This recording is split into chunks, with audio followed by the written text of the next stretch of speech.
الافلام الاباحيه بتتشاف اكتر من اي حاجه على فكره في العالم. اشمعنى لما بنقول مفيش افلام اباحيه؟ انت فاهمه ان الجسد هو في الاباحيه دي بس الجسد عنده حاجات تانية في فطرته النفسيه كارثيه.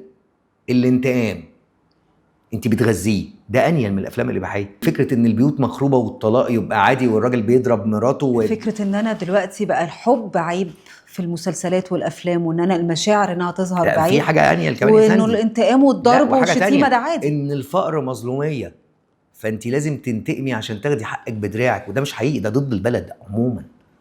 الفقر مش مظلوميه، دي ارزاق ربنا مقسمها وانت تقدر ان انت تعديها لو انت مصدق في نفسك وعارف تشتغل وعارف تعمل، لان ربنا ما بيجوعش حد. فالافكار اللي بتتحط دي افكار كارثيه تخلف بوصله مجتمع.